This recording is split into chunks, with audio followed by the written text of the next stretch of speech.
दोस्तों, भोले भंडारी, आज दिनांक 21 अक्टूबर 2022 है।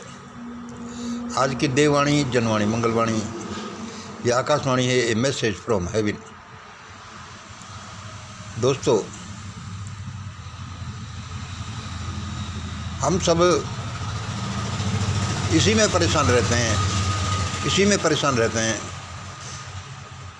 कि यार हमें दुख बहुत हैं। इसी में परेशान रहते हैं कि हमें यार दुख बहुत हैं यार, दूसरे लोग सुखी हैं। लेकिन हमारी समस्या ये नहीं है कि हमें दुख बहुत हैं। हमारी समस्या यह है कि हमारा ध्यान दुखों पर ज़्यादा है। हमारा ध्यान दुखों पर ज़्यादा है। यही पॉजिटिव थिंकिंग है, क्योंकि हमारा ध्यान जहाँ जाता है ज़िंदगी में वही हमारे पास आती हैं। हमारा ध्यान जहाँ जाता है ज़िंदगी में वही चीज़ हमारे पास आती हैं। यदि हमारा ध्यान दुख, तकलीफ़, दुर्घटना इधर उधर ऐसे है तो हमारी एक्चुअल ज़िंदगी में भी ऐसा ही ऐसा होगा। ये बहुत सिंपल चीज़ है। ये बड़ी अद्भुत और रहस्यमय भी है कि ऐसी सिंपल चीज़ को लोग जानते नहीं कि हमारी ज़िंदगी में दुख, तकलीफ़ इस वजह से आ रही है कि हमारा ध्यान उधर है। एक छोटा सा ट्राइंगल इस बात को बताता है। 0 प्लस माइनस। यह ट्राइंगल, ये षड्यंत्र अद्भुत शक्तियों का पुंज इसीलिए है। इसलिए क्या नियम निकला कि concentrate your mind on positive things. Concentrate your mind on positive things, positive thoughts. तो भाई यही आधार है आपकी अच्छाई या बुराई का, आपके सुख और दुखों का। तो भाई ऐसा करो, हमें अच्छा सोचना चाहिए। पैसा ही पैसा, महल ही महल, मकान मकान, सुंदरियाँ सुंदरियाँ, पोस्ट, चेयर्स और ऐसे। लेकिन ये जीवन इतना ही नहीं है कि अच्छा ये ऐसा उतर है। जीवन इससे बना है कि प्लस और माइनस दोनों रहें। क्योंकि यदि आपके जीवन में माइनस नहीं है तो भी कुछ नहीं है, दुख तकलीफ नहीं है तो भी कुछ नहीं है। क्योंकि यह है, तभी आप जानोगे कि प्लस क्या होता है। इनसे भी बड़ी स्टेट है कि न तो आपके जीवन में प्लस है वो न माइनस में, ये डिवाइन स्टेट में चले गए। यह आनंद की अवस्था है। मैं क्या कहना चाह रहा हूँ कि हमारा जीवन, हमारा संसार अद्भुत ईश्वरीय भेंटों से भरा पड़ा है। मतलब हम, ईश्वर ने हमें क्या क्या दे रखा है हमें पता ही नहीं है। और हमारा ध्यान, हमारा समय, हमारा सब कुछ उधर ही लगाए बैठे हैं कि भाई बड़ा दुख है भाई, हमारे पास तो ये भी नहीं है, ये भी नहीं है, ये भी नहीं है। और इससे फिर हमारे जीवन में दुख ज़्यादा आते हैं। हमारा जीवन उस अनंत आशीर्वादों से भरा पड़ा है जो परमात्मा ने अपने बच्चों को दिए, लेकिन हम ध्यान से देखते ही नहीं। ये देखो नदी ये क्यों आ गई हमारे जीवन में, इसको परमात्मा ने पहले हमारे लिए बना दिया। इस दुनिया में आने से पहले एक चीज़ ऐसी है, यदि आप संगीत को ध्यान से सुनते हैं तो वो सुनने से ही आपके सारे दुख दूर भाग जाएंगे। ये बादल है, ये जड़ी बूटी है, ये हरियाली है, ये खाना है, ये मेवा मिष्ठान है, ये डांसिंग लेडीज हैं, ये बच्चे हमें दिए किलकाते हुए, किलकारी मारते हुए। इनको देखें, जिनको देखने से ही दुख दूर भाग जाते हैं। ये ज्ञान विज्ञान है, यहाँ एवरीथिंग है, और यहाँ भगवान भी सामने बैठा हुआ है। यदि कोई दिक्कत है तो उसे बोलो, फिर भी हम चिल्ला रहे हैं। It is a big secret. और ये सीक्रेट क्या, लोगों को एजुकेट नहीं किया गया। लोग एजुकेटेड नहीं है। ये किताबी ज्ञान अलग है। लोग एजुकेटेड नहीं है, मतलब सही शिक्षा। एजुकेटेड या ये ज्ञान तो बाद में आएगा। लोगों को जहाँ पढ़ने ही नहीं दिया गया, वहाँ क्या आएगा, वहाँ तो हाहाकार ही आएगा। उनको पता नहीं, दूसरों को का बुरा करने वाले, बुरा चेतने वाले उनको पता नहीं कि वे क्या जहर का पेड़ लगा रहे हैं। आज 4 बजे मैं उठकर प्रार्थना पर बैठ गया। मेरे को कुछ घबराहट सी हो रही थी। मैंने कहा प्रार्थना करो जल्दी जल्दी। और फिर मैं कोई 5:15 बजे मेरी प्रार्थना से नींद खुली। 5:15 साढ़े 5 बजे समय का कुछ पता ही नहीं चला। फिर 5:30 बजे लगभग लेडी चैनल मैंने ऑन किया। लेडी चैनल मतलब हमारे नारी शक्ति ग्रुप में उस समय लेडीज प्रार्थना करी। मैंने कि देखे क्या हो रहा है। वह खोला तो ध्यान प्रार्थना चल रही थी। मैं बड़ा राजी हुआ कि देखो लेडीज जो ध्यान प्रार्थना में बिजी हैं। इस तरह से हम देखते हैं कि दुनिया में बड़ा अच्छा ही है, लेकिन हमारा ध्यान किधर जाता है। पॉजिटिव थिंकिंग की, लॉ ऑफ अट्रैक्शन इत्यादि चीज़ों को ये असेंशियल कर देना चाहिए। पढ़ने के लिए अपने किताबों में कहते हैं एकेडमिक बुक्स में इसको शामिल कर लेना चाहिए, लेकिन ये तो अलग पढ़ी हैं। कोई अपने आप पढ़ ले तो पढ़ ले, जबकि मेन चीज़ तो यह है कि ये जीवन चलता कैसे।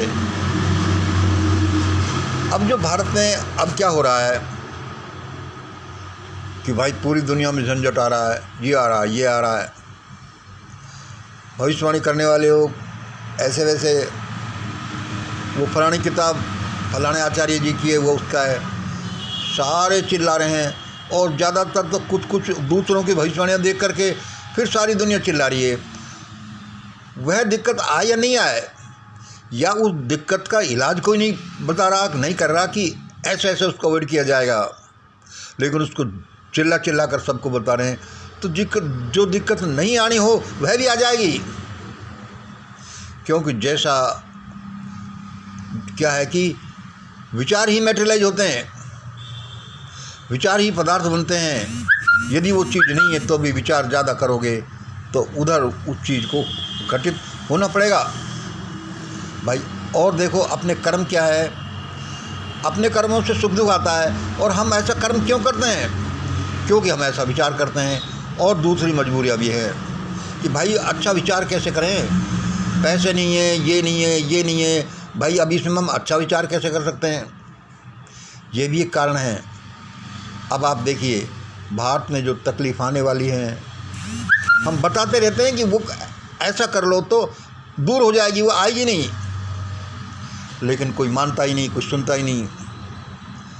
लोगों को हम कितनी मेहनत कर करके वीडियो बना कर ही दिखाते हैं, लेकिन कोई उसको शेयर ही नहीं करता, उसमें विचार ही नहीं आते।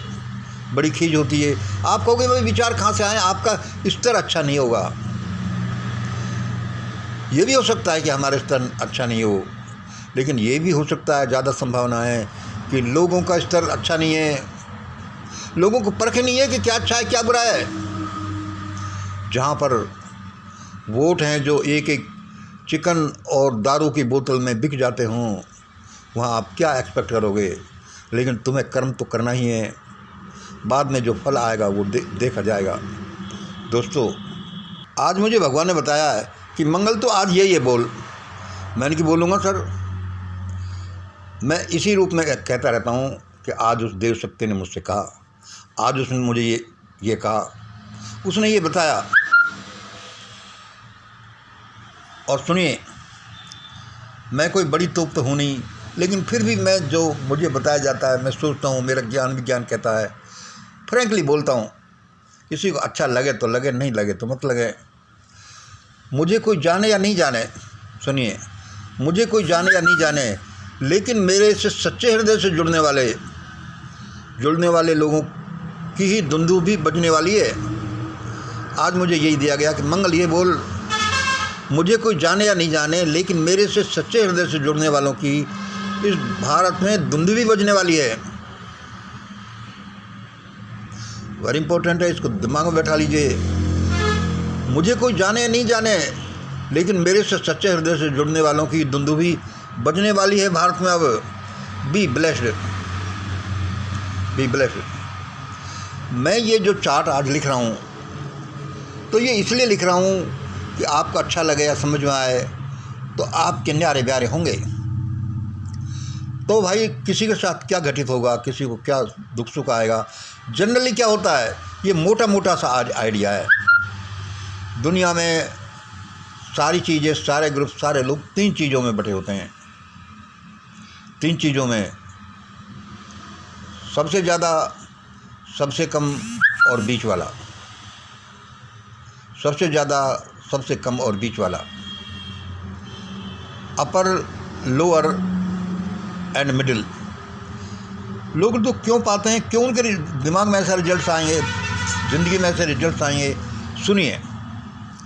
ये जो है, इसमें देखिए, ये सब इसमें पहले देख लीजिए। इसमें पहला नंबर ये है अपर 30%, मिडिल 33% और लोअर 33%। सभी भाई ये इनका इस तरह से निर्धारण होता है कि लोगों को 3 भागों में विभक्त किया जा सकता है।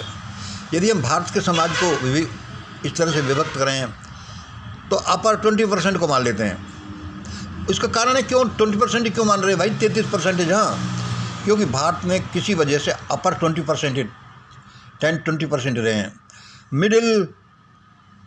मिडिल वो 33% जो हमने 33 रखा है, वह 50% रहे हैं, और लोअर 33% रहे हैं। ये हमारी सामाजिक परिस्थितियाँ हैं। वह 33 वह एक जनरल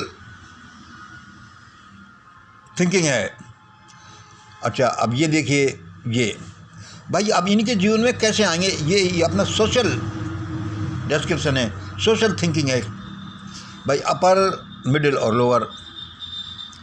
भाई इनके जीवन में सोशल स्ट्रक्चर कैसे प्रभावित होता रहता है। अब ये देखिए, जो 3 फैक्टर्स हैं प्रभावित करने वाले समाज को, वो क्या है। समाज में असमानता, भारतीय समाज की हम बात कर रहे हैं, जातिवाद, आर्थिक, सामाजिक, राजनीतिक, धार्मिक असमानता, इस संबंधी क्राइम है।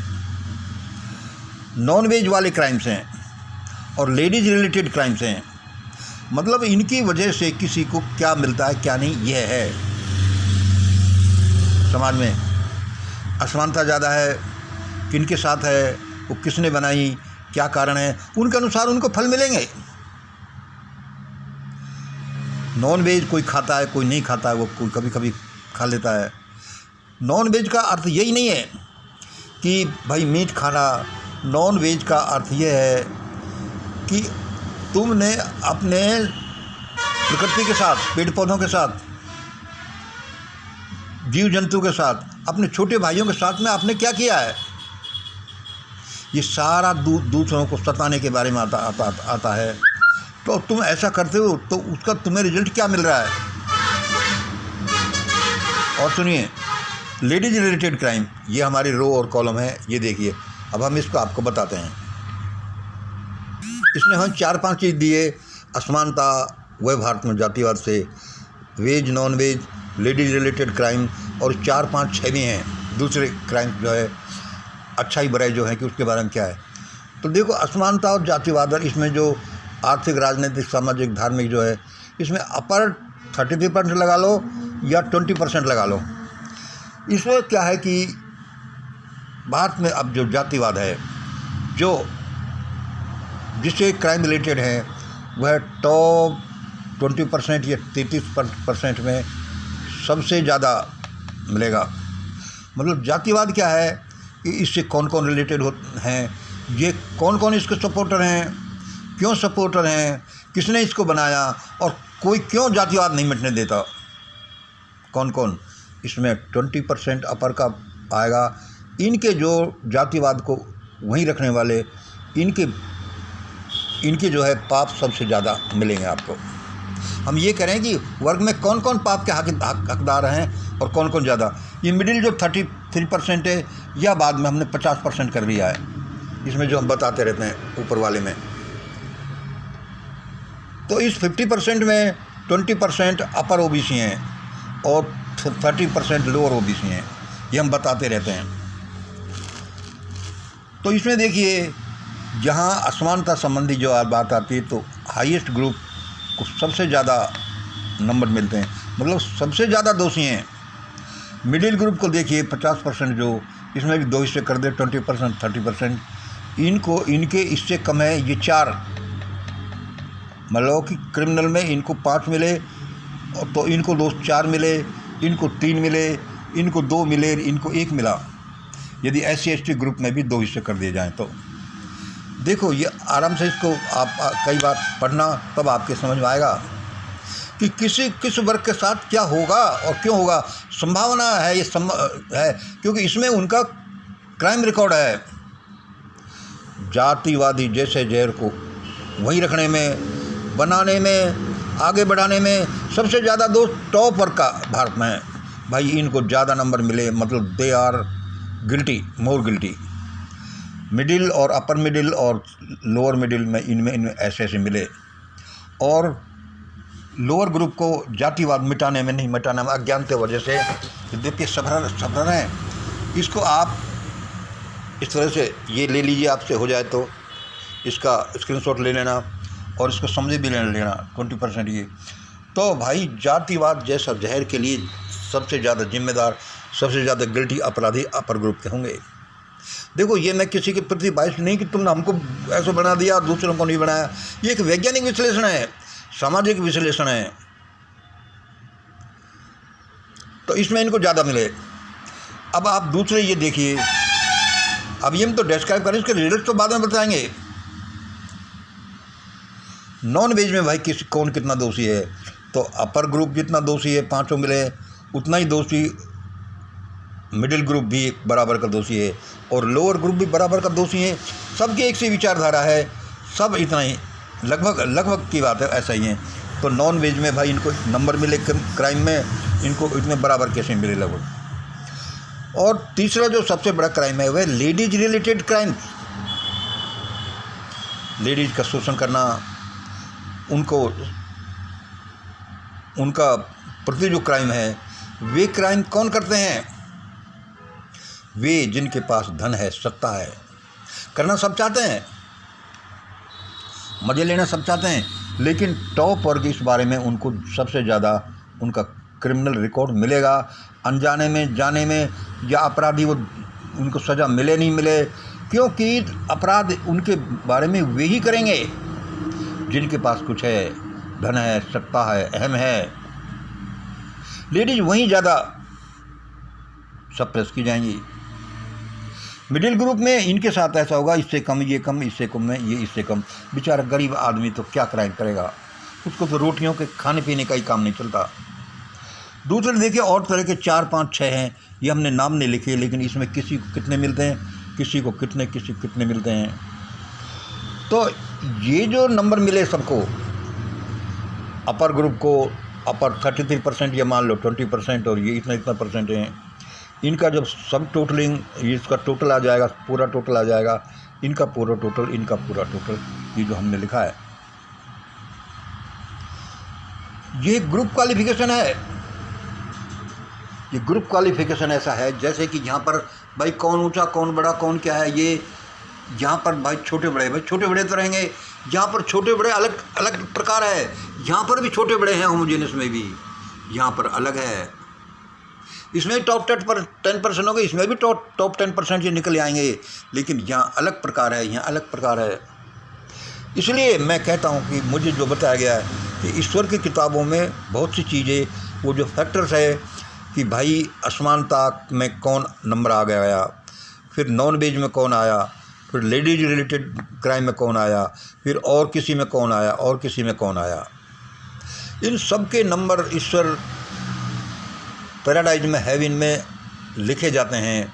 फिर उनके पर्सनल नंबर्स लिखे जाते हैं सही, क्योंकि ऐसा नहीं है कि हायर ग्रुप में से जो भाई ये उनको इसमें ज़्यादा मिलेंगे, ये छोटे ग्रुप में भी रहने वालों को इस असमानता के बारे में ज़्यादा नंबर मिल सकते हैं।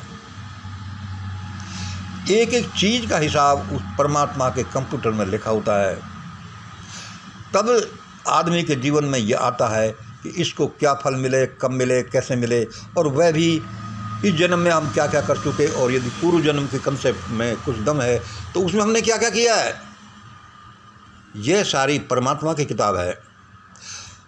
अब इस दुनिया में सभी ये है कि भाई हमको कम से कम दंड मिले, मौत ज़्यादा से ज़्यादा मिले, तो भाई इसके लिए क्या करें?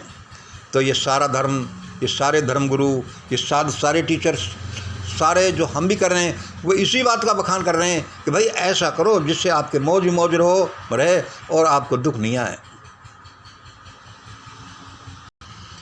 और जब अब हल्ला सा मच रहा है या पहले कोई घटित होता रहता है, तो इन नंबरों का खेल है कि किसी को नंबर क्या मिले, किसी वर्ग को या किसी पर्टिकुलर आदमी को।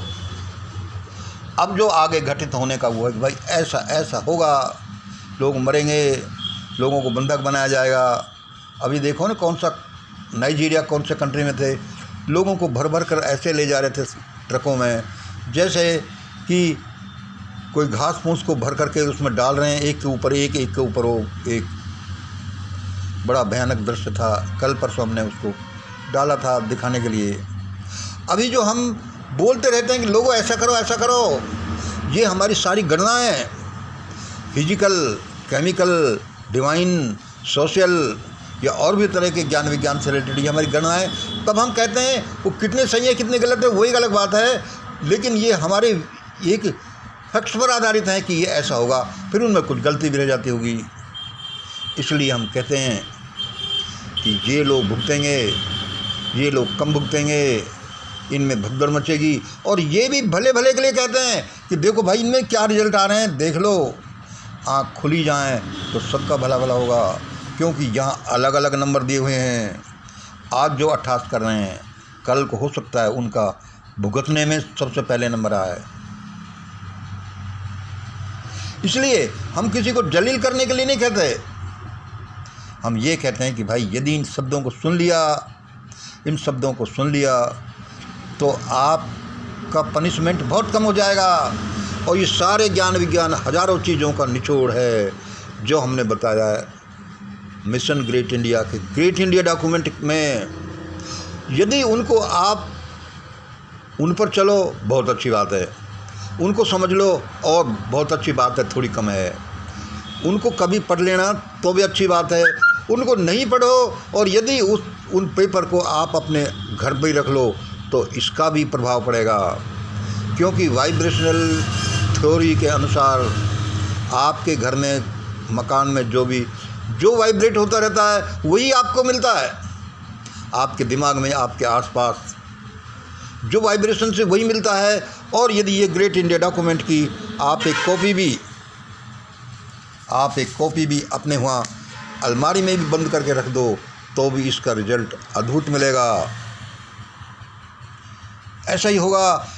और इसको बंद करके नहीं रखो, इसको पढ़ो तो और अच्छा होगा, इसको बांटो तो और भी अच्छा होगा, इन पर चलो तो और भी अच्छा होगा। और जो दुनिया बचेगी वो इन्हीं के आधार पर बचेगी। ये नहीं कि ये कोई मैंने बनाए तो मेरे हैं, ये तो जनरल रूल्स हैं, जनरल कंसेप्शन है, विज्ञान से निकली हुई आधार है, फैक्ट्स है कि ऐसा हम करेंगे तो हमारे साथ ऐसा होगा। ये कोई मेरा ठेका नहीं है। तो जैसे अहिंसा है, जैसे प्यार है, प्रेम है, सभी चीज़ों का, इसलिए इसमें एक निचोड़ है और वह निचोड़ आपके लिए बड़े काम आने वाला है। इन पर चलो, इन पर लोगों को चलने दो, इनका प्रचार करो, इनको पढ़ो, हृदय में उतारो। नहीं तो एक कॉपी ही आपके घर में रख लो, वह वाइब्रेशन से आपको बड़ा अद्भुत फल देगा। इसलिए पुराने ज़माने में कहते लोग, ऋषि मुनि ऐसे नहीं कहते कि इस घर में षड्यंत्र रखो, घर में षड्यंत्र रखो। वह भी कोई सद्बुद्धि वाले आदमी से बना हुआ जो उसका मर्म जानता हो। ऐसे नहीं कि ऐसे लकीर खींच ले, लकीर खींच कर आप रख लो तो ये भी अच्छा है, लेकिन ज़्यादा अच्छा इसको समझने से है, फिर ज़्यादा अच्छा इसके नियमों पर चलने से है। आपका भला भला ही होगा। लोगों ऐसा मत समझ लेना कि भाई ये ग्रेट इंडिया डॉक्यूमेंट इसने निकाला है, ये ऐसे, ये अपनी चीज़ों का प्रचार कर रहा है, हमारी चीज़ों का नहीं। ये मानवता की चीज़ों का प्रचार प्रसार है, ये ब्रह्मांड की चीज़ों का, ये ईश्वरीय नियमों का प्रचार प्रसार है। ऐसा आप करोगे तो अच्छा होगा। ये ऐसे नहीं समझ में आते। मेरे पूरे वीडियोज़ का आप देखना, धीरे धीरे आपके जीवन में एक परम आनंद उतरता जाएगा और आप कहोगे कि अरे यहाँ तो दुख कोई है ही नहीं। बहुत बहुत धन्यवाद। आज इतना ही। जय हिंद, जय भारत।